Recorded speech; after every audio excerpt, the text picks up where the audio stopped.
Sebastian Conran. Let's talk about how you came into this world and your first memories of growing up in what I presume to be a sort of haven of design, with your father and your mother as well being very conscious of how the importance of design in everyday life. What do you remember from your childhood about this?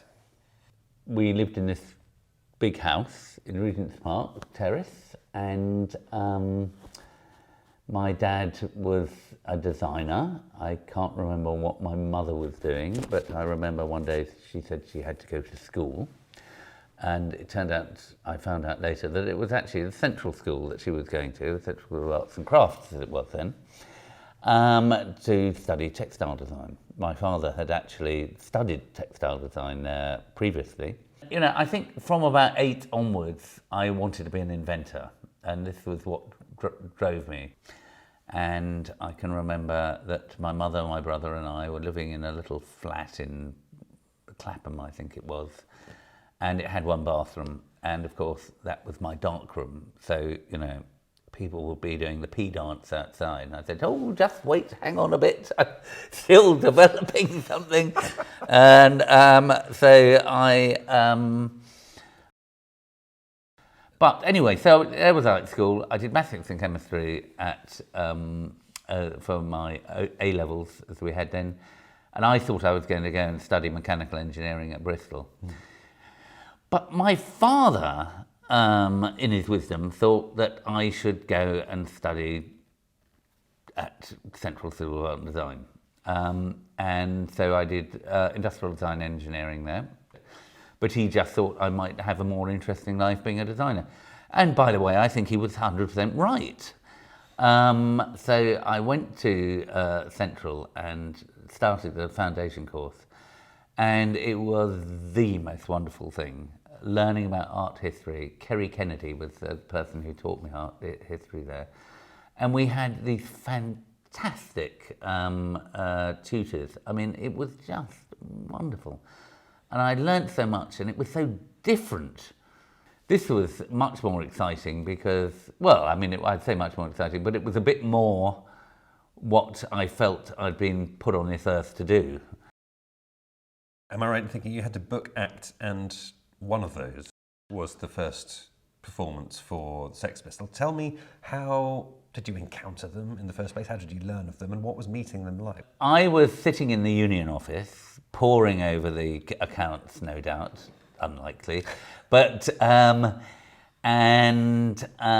these two chaps came in, and they were wearing what I considered to be quite smart outfits, a bit rock and roll. You know, they said they were looking for a gig, and they've got a band, never played a gig before, and I sort of said, oh, well, we've got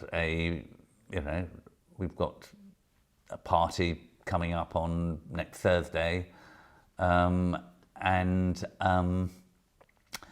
you can be the support act to Brentford and the Nylons, which was the college band at the time.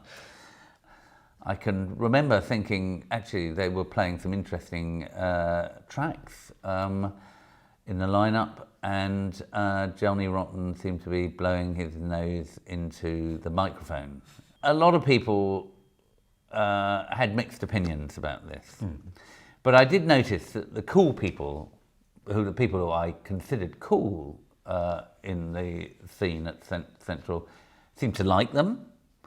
And the people who I sort of considered less cool, you know, in fashion and jewellery, wondered why I was bringing these dreadful people into their lovely college. You know, later on earned some pocket money by roadieing for the Clash, and then, you know, falling in with a bad crowd. And when they got a record deal, they needed someone to, they needed someone to design the posters, so I designed the posters, and then when they got a record deal, they needed someone to design the record sleeves, and I designed the record sleeves and T-shirts and stuff like that. And then I worked with the Clash for a while, and then they had said to me, you know, you're not committed enough because I was going off to college during the day. You know, you've got to show your commitment and leave college. So, you know, all the rest of the group who had been at college had left college. So I left college about a year before I ended, and never got a degree, and regretted it for 40 years. But now I've been offered a fellowship, so I feel vindicated, and that hole in my, you know, that missing bit, that piece of the jigsaw puzzle of my career that was missing is now going to be filled in. I'm actually very excited about it. Did The Clash ask you to audition to be their drummer, didn't they? Yeah, I mean, this is just like a brief thing. I was sort of thin, good-looking, you know, young, boy band material, and, you know, they needed a new drummer. And I had no sense of rhythm or anything like this, and it was a very short audition. Chrissie Hynde wanted me to be her bass player, and she was going to start this band, and she was a bit of a babe in those days, and I thought she was, oh, so cool. And of course, if I had, I'd have died of a heroin overdose. But having gone through the trauma of not getting through a Clash audition to be their drummer, I didn't want to go near being a bass player. No.